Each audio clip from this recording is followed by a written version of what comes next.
Ukraine War Qua War, meaning as war. Easter Sunday Reflections 2023. My name is Jan Stephen Kavanaugh. The scenes of death and destruction in Ukraine, and we cry out, the criminality, the inhumanity, the savagery, the barbarism. And sad to report, what we see is war qua war, as humans have made war since war began. The Bible records these slaughters and why efforts made to quote-unquote humanize war, Geneva Conventions and the like. Hammurabi's law, among the first to prevent war from being so awful. Now we have an international law on the books to end war, the Kellogg Briand Pact, to be enforced. There are international legal structures to hold those accountable for war crimes, making progress. And so we read, Putin is to be brought to the court. This puts the USA in an awkward position, as we have no standing in the international courts as we withdrew from them, even passed a law making it legal to invade Belgium if the court arrested one American. Back then they had George Bush in their ken, and maybe still do. We see the horrors of Putin's wars and forget the horrors of our farbombings in World War II. I read 100,000 fried in one night, possibly among many nights. What we see in Ukraine is war qua war, and surely a banner to ban this barbarism. We have the means to do it. Meanwhile, past presidents warning all options on the table, no different than Putin's nuclear warnings. The West ignored his Ukraine red line, and here we are. Mission creep. Biden's wars start trending badly at home. Will mad hold? So sad for history, honestly told, will tell of many opportunities for peace thwarted by the powers who wanted war. Warned by diplomats and others the dangers of NATO's eastward creep, particularly onto Russia's borders, that is Bill Clinton's sin. How would we feel if Russian missiles in Texas, not beyond the ken? To remember, at the core of this war was the decision of the West to help overthrow a duly elected democratic leader, albeit Russian-leaning.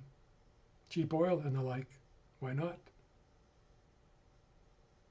The Western-leaning Ukrainians protesting peacefully these policies, fair enough. This is democracy in action.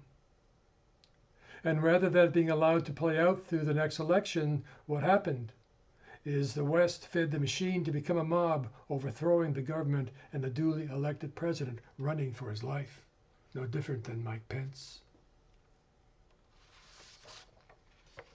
And even if the internal tensions in Ukraine did overthrow the government, surely to God we would have stayed out of it and worked for peaceful resolution through negotiations. There were many possibilities on the table. But we did not. And sadly, President Biden, for sure on the right side of history in Afghanistan, brave decision to end that war, but it seems stunned by the blowback. It's the only way I can account for the fact that he lost control of the story. He should not have. That's when I knew he didn't have the stuff to be a great president. A great president would have turned that around. It's the only way I can explain, given his loss of, if you will, confidence, his decisions on Ukraine. War is good politics, he hopes. The United States of America has a long history of overthrowing democratically elected governments. Ukraine is no different.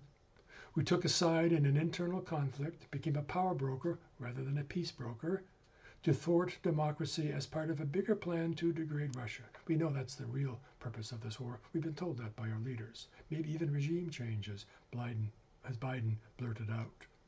And it might happen. Be careful what we ask for. As we need an enemy to stick together, who will be next? And for sure, Ukraine worse off for our attention.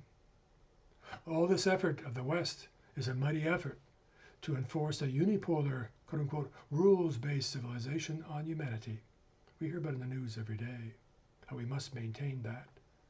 Much of the world sees big changes coming and not liking what they're seeing, given the current rules, are looking at a multipolar, law-based civilization.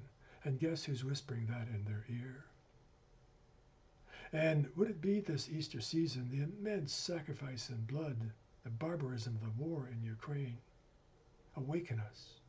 We, globe, earth, humanity, awaken to enforce the law against war, a huge step forward to a law-based civilization. And if not Ukraine, what defining event, capital E, must happen to awaken humanity to reach for a law-based civilization? The very survival of our civilization depends upon it. God bless.